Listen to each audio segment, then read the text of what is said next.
In this video, I want to share with you a couple of things. First, what you need to check on your study permit to make sure that you can work in Canada while you're studying.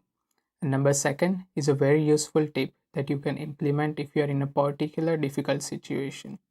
It can save you 3 to 4 months of time and a lot of extra work. So please do watch this video till the end for all of that.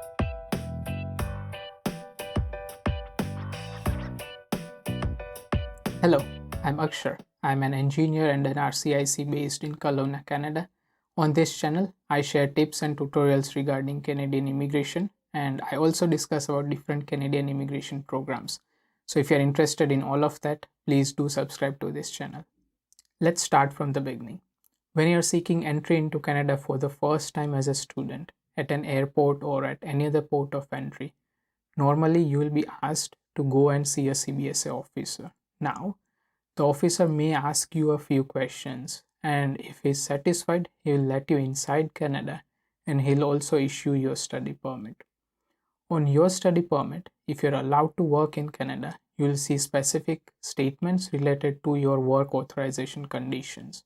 So let's take a look at what these different work authorization statements look like. If you are allowed to work on or off campus, then the condition can be that you may accept employment on or off campus if meeting certain criteria. If not, you must stop working. Or it can say that you may work 20 hours per week off campus or full time during regular breaks, again if you're meeting certain criteria. On the other hand, if you're allowed to work only on campus, then the conditions would specifically say that you're only allowed to work on campus and that you're not permitted to do off campus work.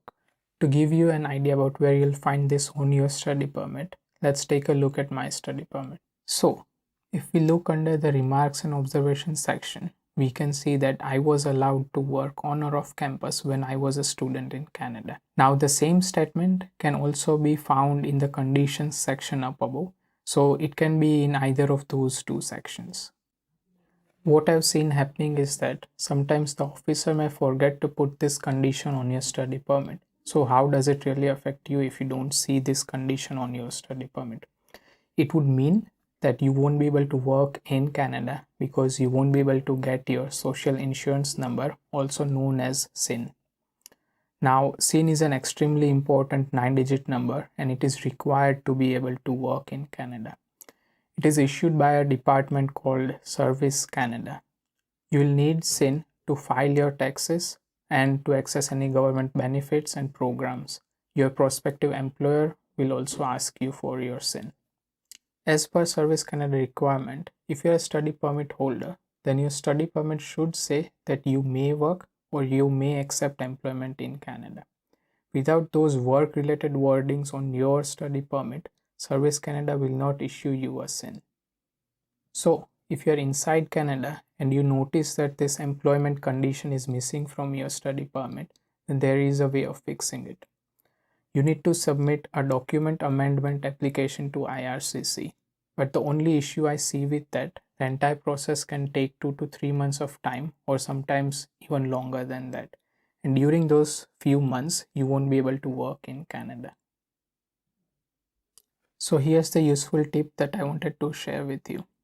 When you get your study permit at the airport and you are still in front of the officer, take a few minutes to go through your study permit.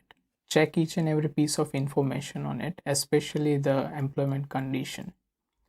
If you notice that the employment condition is missing from your study permit and you are sure that you should be allowed to work in Canada, then you can simply request the officer to get this employment condition added to your study permit. I can totally understand that you may be tired from your long journey, but doing this simple check will save you lots of time down the line. So that's all from me for today, and I hope you have found this information useful, and if you did, please give this video a thumbs up. See you in the next video.